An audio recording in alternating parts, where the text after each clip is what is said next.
Hello everyone, हम आज से 12th क्लास की कंपनी अकाउंट्स करने वाले हैं। तो सबसे पहले हम कंपनी अकाउंट्स में अगर हम कंपनी अकाउंट्स कर रहे हैं तो हमें पता होना चाहिए कि हमारा पेपर का पूरा क्या पैटर्न है। तो सबसे पहले जो हमारा अकाउंटेंसी का पेपर है वो 2 पार्ट्स में बटा होता है, सभी को पता होगा। अकाउंटेंसी का पेपर, ठीक है। एक तो हमारा होता है प्रैक्टिकल।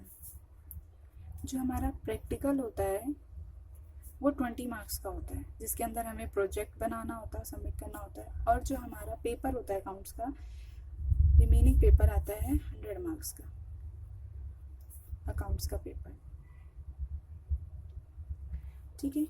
अब ये अकाउंट्स का जो 80 मार्क्स का पेपर आता है, इसके अंदर हमें क्या क्या पढ़ना होता है। इस अकाउंट्स के पेपर के लिए हमें 3 चीज़ें पढ़नी पड़ती हैं। सबसे पहले तो हमें पढ़ना होता है पार्टनरशिप अकाउंट, पार्टनरशिप अकाउंट्स। दूसरी होती है हमारी कंपनी अकाउंट्स पढ़नी होती है हमें। और हमें एक पढ़ना होता है हमारा फाइनेंशियल, ठीक है। फाइनेंशियल स्टेटमेंट के बारे में सब कुछ पढ़ना पड़ता है, ठीक है। तो अब इस कंपनी अकाउंट्स में हम क्या क्या पढ़ने वाले हैं। हम आज पढ़ने वाले हैं कंपनी अकाउंट्स आज से। तो हम इस कंपनी अकाउंट्स में हमें क्या क्या पढ़ना है। तो सबसे पहले हमें पढ़ना होगा अकाउंटिंग ऑफ शेयर्स, यानी शेयर्स की अकाउंटिंग कैसे करी जाती है, क्या होता है सारा प्रोसीजर। इशू ऑफ डिवेंचर पढ़ना है, डिवेंचर के केस में क्या प्रोसीजर होता है, कैसे हम शेयर डिवेंचर इशू करते हैं। और तीसरा हमारा है and last redemption of debenture, ठीक है। Redemption of debenture. तो हमें कंपनी में सबसे पहले ये पता होना चाहिए कि जो कंपनी है वो कौन से एक्ट के द्वारा रेगुलेट किया जाता है या किस एक्ट के अंदर कवर्ड है। तो जो हमारी कंपनी है, जितने भी कंपनी के रूल्स हैं, रेगुलेशंस हैं, सब हमारे कवर्ड होते हैं। कौन कवर्ड करता है? हमारा इंडियन कंपनी एक्ट 2013, ठीक है। इंडियन कंपनी एक्ट के थ्रू हमारा कंपनी पूरी रेगुलेट होती है। इंडियन कंपनी एक्ट ही है जो बताता है कौन से रूल्स हैं, क्या रेगुलेशन है जो कि कंपनी फॉलो करेगी, जिसके थ्रू कंपनी की वर्किंग होगी, ठीक है। तो सबसे पहले हमें पता होना चाहिए कि कंपनी होती क्या है। अगर हम कंपनी पढ़ने वाले हैं तो पता होना चाहिए ना कि कंपनी होती क्या है, कंपनी कैसे फॉर्म होती है। तो जो कंपनी है, सबसे पहले क्या होता है कि कुछ ग्रुप्स ऑफ पीपल, या हम कह सकते हैं एसोसिएशन ऑफ पीपल। एसोसिएशन हमारा वही होता है कि ग्रुप ऑफ पीपल, यानी कुछ लोग इकट्ठा होते हैं। एसोसिएशन ऑफ पर्सन्स इकट्ठा होते हैं, ठीक है। और वो क्या सोचते हैं कि एक नाम डिसाइड करते हैं, यानी एक नेम प्रपोज करते हैं। नेम प्रपोज करते हैं यानी एक नाम, मतलब कुछ लोग इकट्ठा हुए, उन्होंने एक नाम डिसाइड किया कि हम किस नाम से अपनी कंपनी खोलने वाले हैं या किस नाम से हम अपने आप को रजिस्टर कराएं। तो एक नाम प्रपोज करते हैं और उस नाम को लेके वो किसके पास जाते हैं? रजिस्ट्रार के पास जाते हैं। तो सबसे पहले हमें पता होना चाहिए रजिस्ट्रार होता क्या है। रजिस्ट्रार, हर एक कंपनी का रजिस्ट्रार ऑफिस होता है। वहाँ पर जाके कंपनी को अपने सारे फॉर्म्स, अपने सारे रजिस्ट्रेशन के वर्क्स जो होते हैं, सारे डॉक्यूमेंट सबमिट कराने होते हैं। वो रजिस्ट्रार ऑफ कंपनी होता है, रजिस्ट्रार बोलते हैं उसे। तो रजिस्ट्रार में जाके उन्हें सबमिट कराना होता है।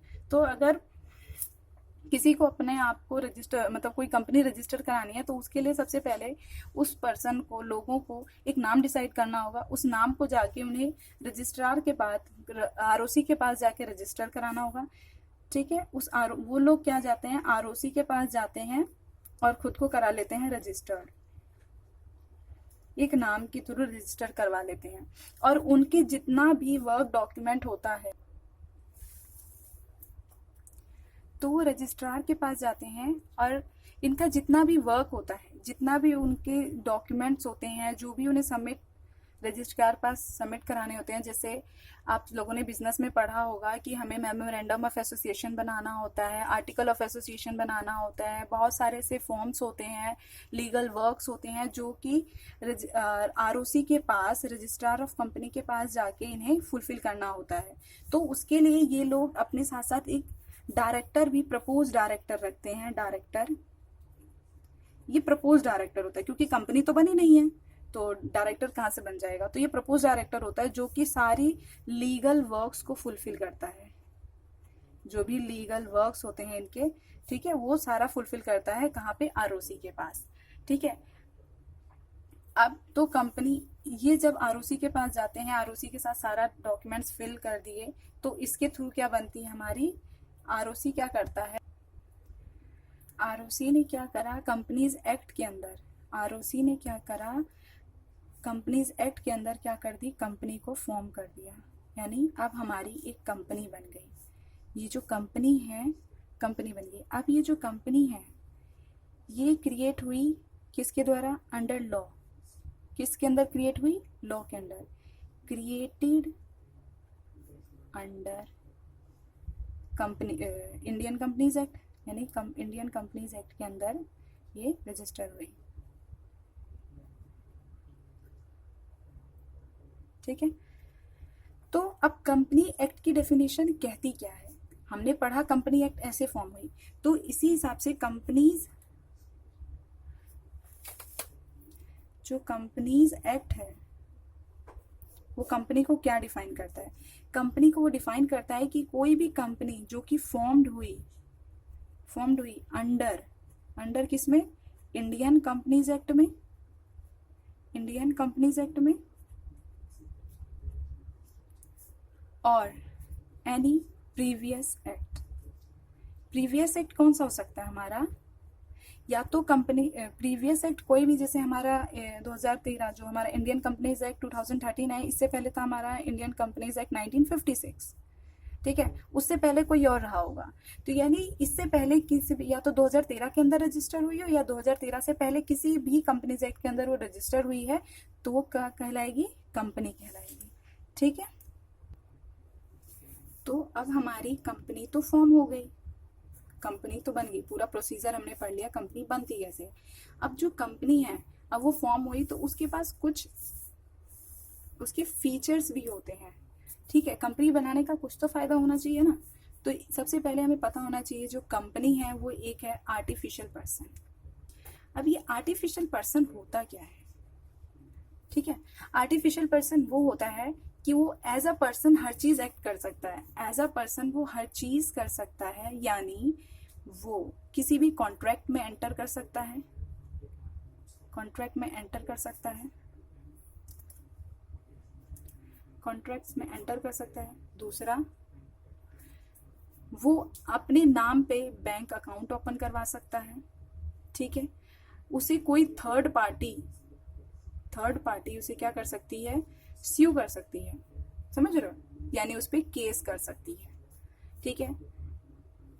तो एक आर्टिफिशियल पर्सन ऐसा होता है, बट इसके पास कभी भी इसके पास वोटिंग राइट नहीं होता, वोटिंग राइट,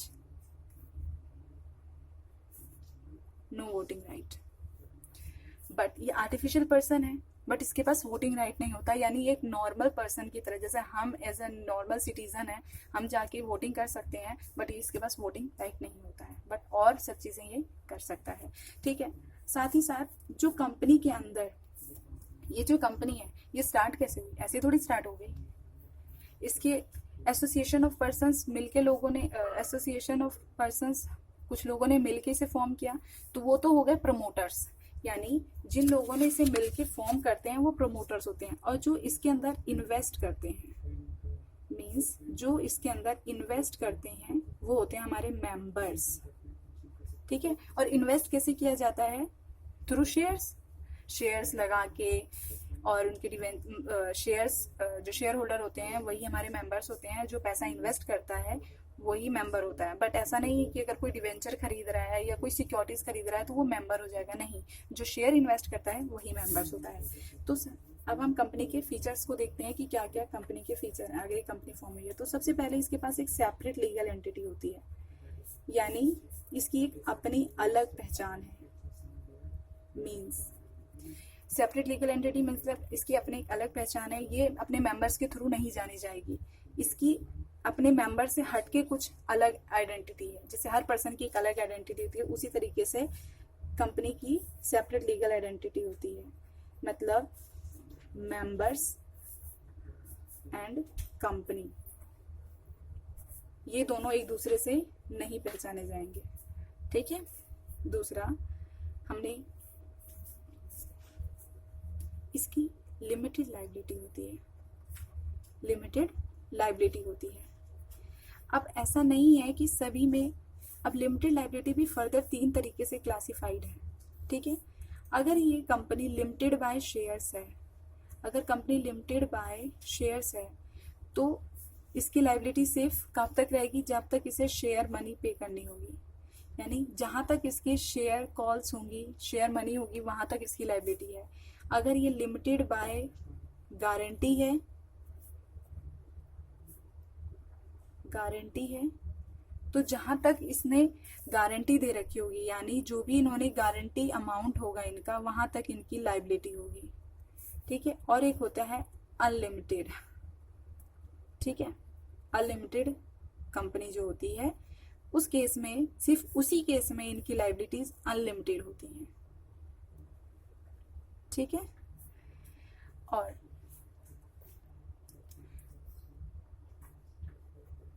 कंपनी का एक होता है परपेचुअल एग्जिस्टेंस, यानी परपेचुअल एग्जिस्टेंस होती है। परपेचुअल एग्जिस्टेंस ये कहती है कि मेंबर्स रहें या ना रहें, मेंबर्स रहें या ना रहें, मेंबर्स में कम और go but company goes for ever, ठीक है। मतलब परपेचुअल एग्जिस्टेंस ये कहती है कि मेंबर रहें या ना रहें बट कंपनी एग्जिस्ट करती है। अगर मतलब सारे के सारे मेंबर नहीं रहते हैं, यानी कंपनी का कोई मेंबर नहीं होता तो भी कंपनी एग्जिस्ट करेगी, और अगर मेंबर होते हैं तो भी कंपनी एग्जिस्ट करेगी, यानी मेंबर की डेथ हो, मेंबर आए मेंबर जाएं, कंपनी को कोई इफेक्ट नहीं पड़ने वाला इससे। बट परपेचुअल एग्जिस्टेंस और सेपरेट लीगल एंटिटी में डिफरेंस होता है। सेपरेट लीगल एंटिटी ये कहता है कि अगर मेंबर्स कुछ ऐसा करते हैं उसके लिए कंपनी लायबल नहीं होगी, और कंपनी कुछ ऐसा करती है तो उसके लिए मेंबर लायबल नहीं होंगे। वो कुछ केसेस होते हैं जिसके अंदर ऐसा होता है, बट मोस्ट ऑफ द ये दोनों सेपरेट होते हैं, ठीक है। और सबसे मेन एंड फॉरमोस्ट पॉइंट हमें याद रखना चाहिए कि जो कंपनी होती है उसकी एक अपनी कॉमन सील होती है। कॉमन सील ये होता है कि उसका एक सिग्नेचर या रजिस्टर, कहते हैं ना कि स्टैंप होती है। तो यानी कंपनी कभी भी अगर किसी भी कॉन्ट्रैक्ट के अंदर या किसी भी चीज़ में एंटर करती है तो उसके हर एक कॉन्ट्रैक्ट के डॉक्यूमेंट्स पे, हर एक डॉक्यूमेंट्स पे एक स्टैंप का साइन होता है, स्टैंप लगी होती है, ठीक है। उसे कहा जाता है कि वो कॉमन सील है, ठीक है। अब हमने पार्टनरशिप पहले पढ़ी हुई है, आप सबने अगर पार्टनरशिप पढ़ी होगी और कंपनी, तो हमें मोस्टली आता है कि पार्टनरशिप और कंपनी अलग कैसे हैं, यानी इन दोनों के बीच में डिफरेंस क्या है, डिफरेंस क्या है। तो हम इसे फटाफट देखते हैं कि हमारे पार्टनरशिप में और कंपनी में डिफरेंस क्या है, ठीक है।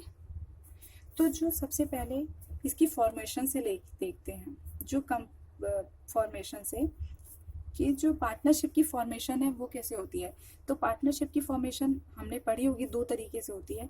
एक तो अगर हम इसे रजिस्टर करवाते हैं, ठीक है, अगर हम इसे रजिस्टर करवाते हैं तो हम किस में, इंडियन पार्टनरशिप एक्ट के अंदर हम इसे रजिस्टर करवा देंगे, ठीक है। अगर हमारा पार्टनरशिप रजिस्टर है तो इंडियन पार्टनरशिप एक्ट 1932 के अंदर रजिस्टर होता है।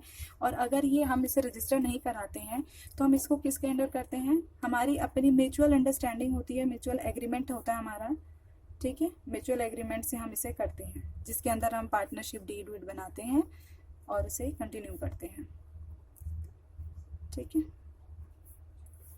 बट कंपनी के फॉर्मेशन के लिए तो एक ही मेन वो है कि आपको जाके इंडियन कंपनीज एक्ट के अंदर का अपने आपको क्या कराना पड़ेगा, इनकॉर्पोरेट कराना पड़ेगा। क्या कराना पड़ेगा, इनकॉर्पोरेट कराना पड़ेगा। ठीक है, तो फॉर्मेशन हमें पता चल गई, हमें फॉर्मेशन करवानी है तो हम कैसे फॉर्मेशन करवा सकते हैं, और इसी के अंदर आपने देख लिया कौन कौन से एक्ट के अंदर रेगुलेट किया जाता है। ठीक है, उसके बाद हम बात कर लें कि कितने हमारे नंबर ऑफ मेंबर्स होते हैं। ठीक है, यानी हमारे एक पार्टनरशिप में कितने मेंबर हो सकते हैं। तो हमारे पार्टनरशिप में मिनिमम 2 मेंबर्स तो होने ही चाहिए। ठीक है, मिनिमम 2 हो सकते हैं और मैक्सिमम हमारे मेंबर हो सकते हैं 50। ठीक है, मैक्सिमम 50 मेंबर्स हो सकते हैं, मतलब हमारे पार्टनर्स हो सकते हैं, क्योंकि पार्टनरशिप में पार्टनर्स होते हैं। और हमारी कंपनीज एक्ट के अंदर ये फर्दर 2 में डिवाइड है, क्योंकि कंपनी 2 तरीके की होती है। एक होती है हमारी पब्लिक कंपनी, ठीक है, एक होती है हमारी प्राइवेट कंपनी। ठीक है, तो जो हमारी पब्लिक कंपनी होती है, पब्लिक कंपनी के अंदर मिनिमम कितने होने चाहिए, मिनिमम तो 7 होने चाहिए, एंड मैक्सिमम की कोई लिमिट ही नहीं है। मैक्सिमम कितने भी मेंबर्स हो सकते हैं, नॉट स्पेसिफाइड, अभी स्पेसिफाइड नहीं किया गया है लॉ के द्वारा कि कितने मैक्सिमम मेंबर्स होने चाहिए। ठीक है, और प्राइवेट कंपनी के केस में क्या होता है कि मिनिमम हमारे 2 मेंबर्स होने चाहिए एंड मैक्सिमम 200 मेंबर्स होने चाहिए। बट एक्सक्लूड किसे करेगा, उसके जो अपने एम्प्लॉयज होते हैं ना, अपने एम्प्लॉयज जो उनके शेयर्स लेके मेंबर्स बनते हैं या जॉइंटली बनते हैं या सेवरली बनते हैं, तो वो इसमें एक्सक्लूडेड है। और इसकी लाइबिलिटी पे बात करी जाए तो कि लाइबिलिटी कितनी होती है, तो आपने पार्टनर्स की तो पढ़ा ही है कि इनकी लाइबिलिटी ज़रूरी नहीं है कि लिमिटेड ही हो, ये अनलिमिटेड भी हो सकती है और लिमिटेड भी हो सकती है। ठीक है, लिमिटेड अनलिमिटेड दोनों हो सकती है। ठीक है, और अनलिमिटेड ये हो सकता है कि ये जॉइंटली भी हो और सेवरली भी हो। जॉइंटली एंड सेवरली का मतलब आपने पढ़ा ही होगा पार्टनरशिप में। जॉइंटली का मतलब होता है कि मिलकर, यानी ए प्लस बी दोनों मिलके देंगे। बट सेवरली के केस में क्या होता है, ए देगा या फिर बी देगा, और मतलब अलग अलग ए और बी इन दोनों में से कोई दे सकता है। ठीक है, बट लाइबिलिटी के केस में हमने कंपनी में ऑलरेडी आपको बता दिया है कि जो इसमें 3 तरह का होता है। ठीक है, बाय शेयर्स है तो शेयर तक होगी। ठीक है, अभी हमने ऊपर ही पढ़ा है इसको। ठीक है, बाय गारंटी है तो,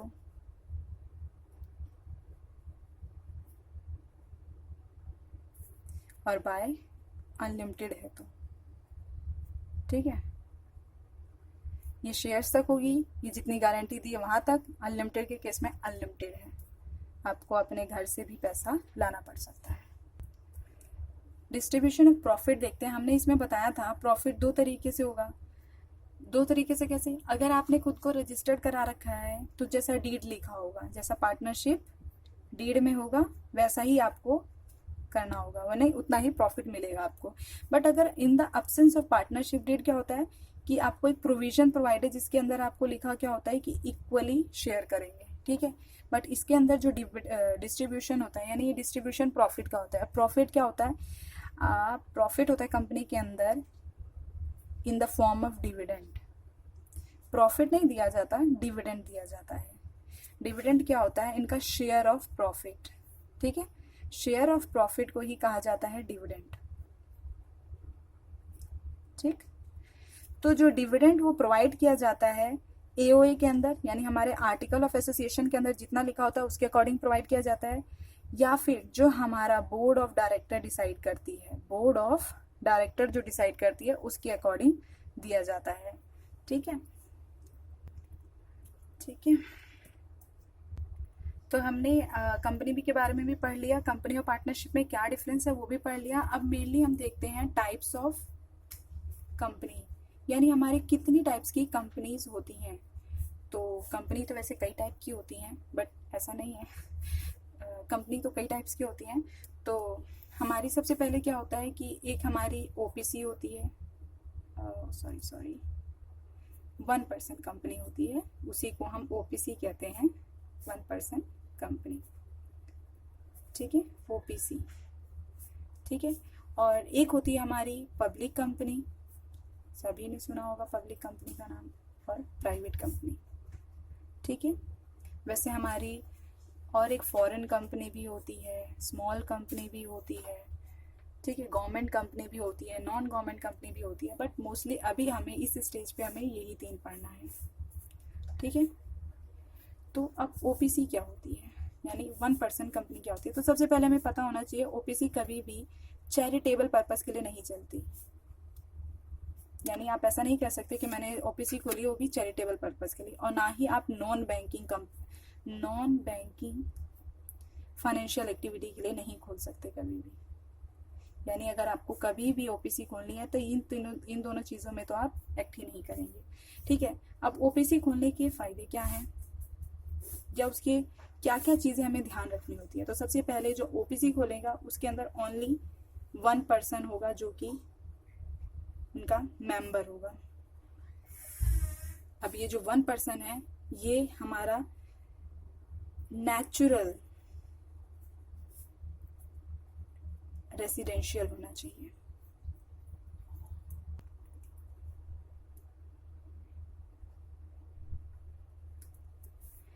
नेचुरल मीन्स अभी हमने पढ़ा कि कंपनी, इससे पहले हमने पढ़ा था ना कि कंपनी आर्टिफिशियल पर्सन होती है, तो हमें आर्टिफिशियल नहीं नेचुरल पर्सन होना चाहिए।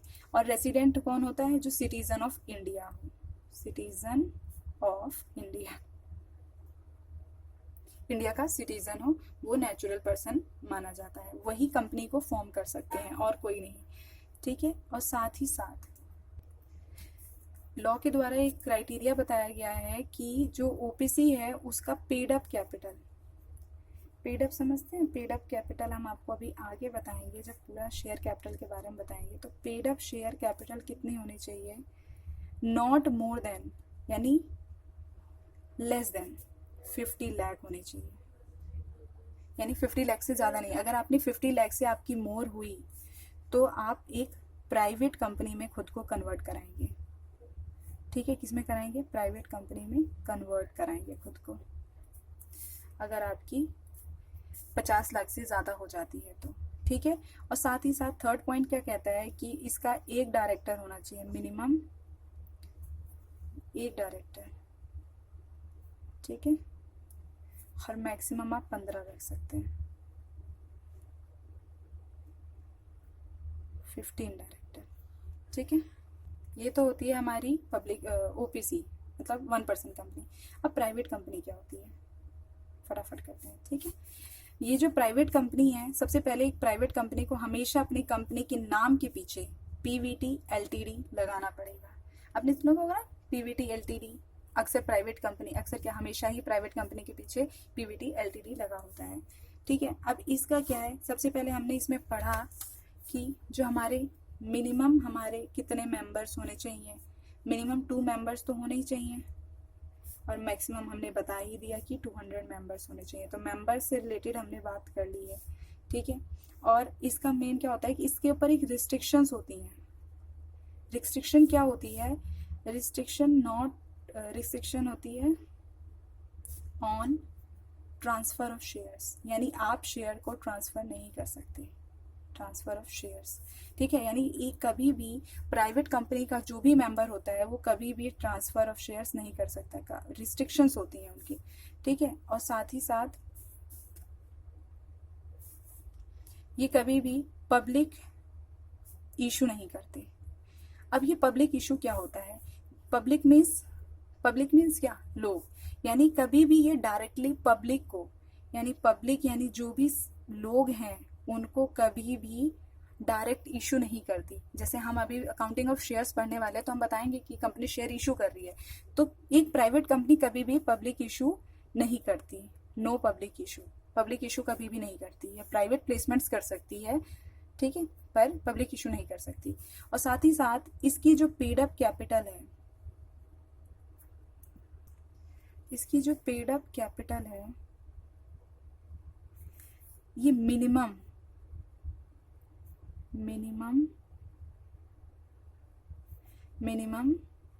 रुपीज 1 लाख, कम से कम 1 लाख तो होनी चाहिए, 1 लाख से कम नहीं होनी चाहिए। हमने ओपीसी में मैक्सिमम पढ़ा था 50 लाख, पर इसमें मिनिमम 1 लाख होनी चाहिए इनकी पीरियड। ये हमारा सारा प्राइवेट लिमिटेड का है, ठीक है। ऐसे ही हम पढ़ने वाले हैं पब्लिक लिमिटेड कंपनी, यानी पब्लिक कंपनी में क्या होता है। तो पब्लिक कंपनी में इसमें मेंबर्स का हमने बताया ही है कि मेंबर्स कितने होने चाहिए कितने नहीं होने चाहिए, ठीक है। उसके बाद हमने आपको क्या कहते हैं मेंबर्स का इसमें बता दिया है, मिनिमम 7 मेंबर होने चाहिए, मैक्सिमम अनलिमिटेड है भी, नॉट स्पेसिफाइड लिखते हैं, अनलिमिटेड नहीं नॉट स्पेसिफाइड लिखते हैं, ठीक है। और साथ ही साथ इसे कभी भी एक रिस्ट्रिक्शन नहीं होती कि आपको प्राइवेट लिमिटेड लिखना होगा या प्राइवेट लिमिटेड, ये लिमिटेड ही लिखती है, ठीक है। और साथ ही साथ ये पब्लिक इशू करती है, यानी शेयर्स पब्लिक इशू करती है, ठीक है। डायरेक्ट पब्लिक को ट्रांसफर ऑफ शेयर्स कर सकते हैं, ट्रांसफर ऑफ शेयर्स कर सकते हैं, फ्रीली लिखिए, फ्रीली ट्रांसफर ऑफ शेयर्स, ठीक है। और साथ ही साथ इसके जो मिनिमम पेड अप कैपिटल है, minimum paid up capital 5 lakh है, ठीक है, 5 लाख होनी चाहिए। तो एट लास्ट हम आज ये पढ़ते हैं कि जो हमारी कंपनी है अगर उसे शेयर इशू करने होते हैं, तो सबसे पहले हम पढ़ने वाले हैं जो हम शेयर इशू जो भी पढ़ेंगे वो सब पब्लिक कंपनी के लिए पढ़ेंगे, क्योंकि हमने भी पढ़ा प्राइवेट कंपनी पब्लिक इशू करती ही नहीं है। तो अगर प्राइवेट कंपनी पब्लिक इशू करती ही नहीं है तो शेयर कहाँ से इशू करेगी वो पब्लिक को, ठीक है। ओके, पब्लिक को क्या करने हैं, शेयर इशू, ठीक है। तो सबसे पहले हमें पता होना चाहिए शेयर इशू होता कैसे है। तो सबसे पहले शेयर इशू करने के लिए जो कंपनी होती है वो क्या लाती है, प्रोस्पेक्टस।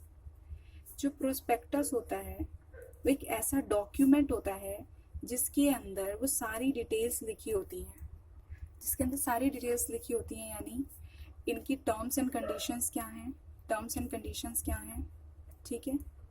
इनका जो भी ये पब्लिक जो शेयर इशू कर रहे हैं इसका पर्पस क्या है, यानी ये पैसा किस लिए इकट्ठा कर रहे हैं, मिनिमम इनकी मिनिमम सब्सक्रिप्शन कितनी है इनकी, ठीक है। एप्लीकेशन अमाउंट कितना पे करना है,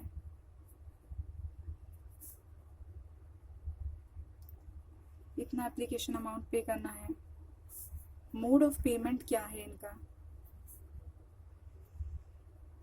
ठीक है। तो एक प्रोस्पेक्टस के अंदर ये सब बातें इन्होंने लिखी होती हैं कि ये सब चीज़ें, ठीक है। अब ये प्रोस्पेक्टस ये इशू करते हैं और उसके अंदर इन्होंने लिखा होता है मिनिमम सब्सक्रिप्शन। अब ये मिनिमम सब्सक्रिप्शन होता क्या है, मिनिमम सब्सक्रिप्शन वो होता है कि जो हमारे बोर्ड ऑफ डायरेक्टर डिसाइड करते हैं कि हमें, जब हम प्रोस्पेक्टस इशू करते हैं और उसमें हमें लिखा होता है कि जिसको भी शेयर्स लेने हैं उन्हें एप्लीकेशन देनी होगी, तो एप्लीकेशन मनी पे करना होगा। तो जो एप्लीकेशन मनी पे करते हैं वो हमें कितना % मिल जाना चाहिए। अगर हमने जितने भी शेयर इशू किए हैं उसका 90% ऑफ हमें जो भी एप्लीकेशन अमाउंट होते हैं वो मिल जाने चाहिए, एप्लीकेशन अमाउंट, ठीक है। हमें 90% ऑफ मिल जाना चाहिए। अगर ये हमें नहीं मिलता है, नॉट रिसीव्ड, अगर हमें ये रिसीव नहीं होता है तो हमें 30 दिन के अंदर, अगर ये 30 डेज के अंदर होता ना, 30 डेज के अंदर रिसीव नहीं होता है, 30 डेज के अंदर रिसीव नहीं होता है तो हमें विदिन 15 डेज सारा जितना भी अमाउंट हमें कलेक्ट किया होता है हमें ये रिफंड करना पड़ता है। यानी अगर नहीं रिसीव होता तो विदिन 15 डेज हमें सारा का सारा पैसा वापस कर देना होगा, जितना भी पैसा हमें मिला है। तो मिनिमम सब्सक्रिप्शन यही होता है कि हमें 90% ऑफ जो भी हमें एप्लीकेशन मनी है वो हमें मिल जानी चाहिए, ठीक है। तो ये होता है मिनिमम सब्सक्रिप्शन। मिनिमम सब्सक्रिप्शन मिल जाने के बाद कंपनी क्या करती है, जो भी लोगों ने, जिन लोगों ने एप्लीकेशन दी होती है उन लोगों को शेयर्स अलॉट करती है। शेयर अलॉट करने के बाद उसमें अलॉटमेंट का पैसा मंगवाती है और उसके बाद कॉल मनी मंगवानी होती है तो कॉल मनी मंगवाती है। ये सारा प्रोसीजर चलता है कि कब कितना पैसा मंगवाना है वो कंपनी डिसाइड करती है कि उसे कब अलॉटमेंट मंगवानी है, कब कॉलेज मनी मंगवानी है। तो ये सब सारा हमारा इशू का प्रोसीजर कि हम शेयर इशू कैसे करते हैं। ठीक है, मैं जानती हूँ आज का काफ़ी ज़्यादा थ्योरी था, बहुत ज़्यादा थ्योरी था, बट हाँ ये सारा थ्योरी हमारे प्रैक्टिकल करने के लिए ज़रूरी है। आगे हमें फर्दर क्लासेस के लिए, फर्दर एजुकेशन के लिए जब हम करेंगे तो उसमें सभी हमारे काफ़ी ज़्यादा आने वाला है। ठीक है, तो आई नो ये बहुत टफ है सारा थ्योरी पढ़ना, बट हमारे लिए ज़रूरी है तो हमें पढ़ना ही होगा। ठीक है, तो इसे हमें कवर करना होगा। तो नेक्स्ट क्लास से हम आगे का, हम शेयर कैपिटल क्या होता है, शेयर क्या होता है, ये सारा पढ़ेंगे।